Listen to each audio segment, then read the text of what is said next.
सभापति श्री नवीन पट्टनायक महोदय तरफ दलर सांगठनिक संपादक श्री प्रणव प्रकाश दास महोदय तरफ आम जिला मैडम को स्वागत करुचु अभिनंदन करुचु दल तरफ वेलकम करुचु आम उत्तरीय दे अभी वेलकम करिया। Thank you ma'am, God bless, welcome.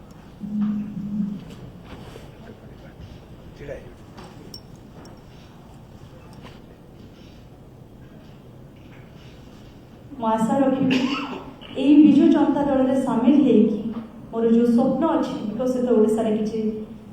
टिके मात्र सहयोग करी मो द्वारा जहाँ संभव निश्चित भाव में संपन्न करें। समस्त को मोर प्रणाम, धन्यवाद देवी सस्मिन सार को, जयव्रत सार को, माननीय मुख्यमंत्री आम समस्त प्रिय नेता श्री नवीन पट्टनायक सार को निश्चित भाव में मुझे खुशी आ बहुत गर्वित कहीं नारी को जो सम्मान दि जाऊँगी आपण मैंने कौन आम हूँ तार उदाहरण आ मु गोटे झील थी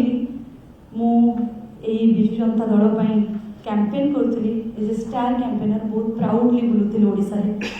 आज मत आउ थे सुजोग दे दल में मु ऑफिशियली मेंबर है यहाँ मोर गोटे सौभाग्य मो प्रति जो आशीर्वाद यू माने यू आपण मैंने जानीपारे जे माननीय मुख्यमंत्री नारी प्रति केते सम्मान बढ़ी नारी सशक्तिकरण में मु गोटे सामिल हो पारि मु गोटे एज ए प्राउड ओडिया झील ओडिया बो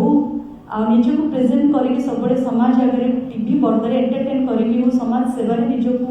मग्न करी गोटे झील हिसाब से जो गर्व अनुभव करी आज से सम्मान पाई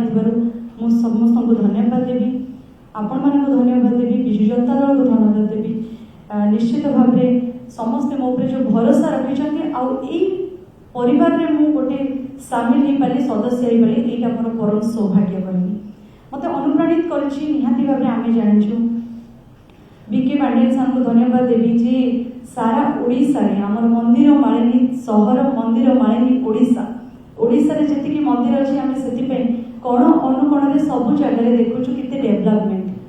आज से डेवलपमेंट एरिया को मु भी गोटे विजु जनता दल मेम्बर हिसाब से जाइए ठिया पारि गोटे गर्वर कथा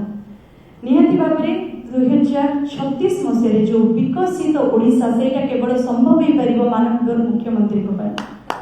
कहीं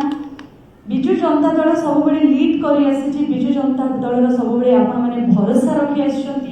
माननीय मुख्यमंत्री को आपण मैंने सब सहयोग कर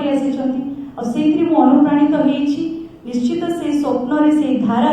जो नारी को एत मात्रा सम्मान मिलूँ से धारा मु आगे जाइकी मुंड टेकिकी रास्ता जापरि से विकसित ओडिशा सामिल हो पारि यहाँ हूँ मोर सौभाग्य आपण मान आशीर्वाद सब मुझे